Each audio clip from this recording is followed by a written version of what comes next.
किसी ने बड़े कमाल की बात कही है कि इंसान को कभी हार नहीं माननी चाहिए, क्योंकि पहाड़ से निकली नदी कभी ये नहीं पूछती कि समुद्र कितनी दूर है। हाय दोस्तों, मैं आप लोगों के लिए एक छोटी सी मोटिवेशनल कहानी लेके आया हूँ, जो एक दोस्त और उसके एक दोस्त सेनापति की है। तो एक दोस्त था जो नौकरी की तलाश में था, लेकिन उसे कहीं भी नौकरी नहीं मिली। जब उसे कहीं भी जॉब नहीं मिली तो उसने ना चाहते हुए अपने उस सेनापति दोस्त से कहा कि मुझे यहाँ पर नौकरी दिला दीजिए। तो उसके दोस्त ने पूछा, तुम्हारे अंदर क्या है कि मैं तुम्हें यहाँ नौकरी दिला दूँ? तो उसने कहा कि मेरे अंदर कुछ खास तो नहीं है, लेकिन मैं थोड़ा थोड़ा करके सब मैनेज कर लेता हूँ। तो उसने कहा चलो ठीक है, देखता हूँ। तो उसने किसी तरह हिम्मत करके राजा से कहा। तो राजा ने यही सवाल उससे पूछा। तो राजा भी ने पूछा कि तुम्हारे अंदर क्या है कि मैं जो तुम्हें यहाँ नौकरी पे रख लूँ? तो उसने कहा मेरे अंदर कुछ खास नहीं है कि लेकिन मैं थोड़ा थोड़ा सब कुछ मैनेज कर लेता हूँ। तो राजा ने किसी तरह उसे वहाँ पर रख लिया। तो रोज़ आता जाता, तो इसे कहते हैं ना कि सपोर्ट से उसे नौकरी मिल गई। उसका वहाँ पर जुगाड़ था, ऐसे मिली। फिर वो रोज़ आता जाता। एक दिन राजा ने उसे एक काम सौंपा। राजा ने उसे उस गांव में भेजा जहाँ पर राजा का कर्ज था।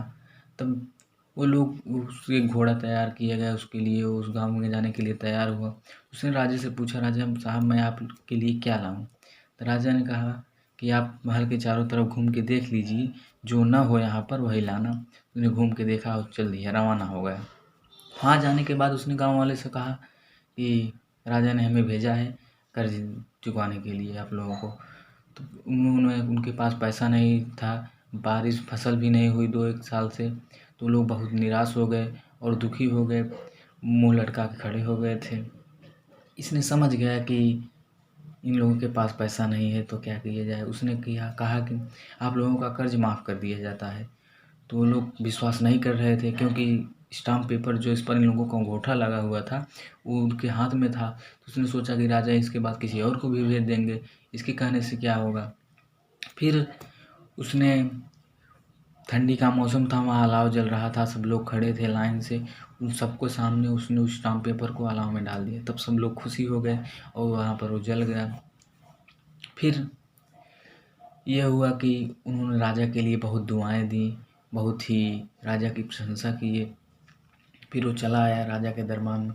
उसने राजा से कहा कि राजा साहब, मैं आपका पैसा तो वापस वो लोग नहीं कर पाए, उनके पास पैसा नहीं है।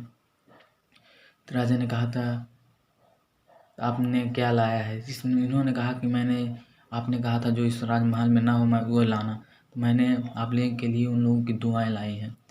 तो इस प्रकार सब चलता रहा। एक बार राजा का सामना किसी एक ऐसे योद्धा से हो गया जिस पर राजा को वहाँ से भागना पड़ा। राजा के साथ इसे ये बंदा भी था।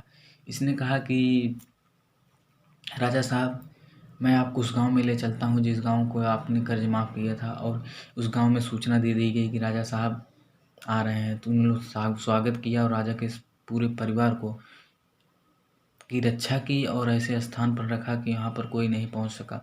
इस प्रकार कुछ दिनों बाद सब ठीक ठाक हो गया। फिर से राजा ने उन लोगों की ऐसी मदद की। इस प्रकार कहते हैं कि खुदा सबकी मदद करते हैं। ओके, धन्यवाद।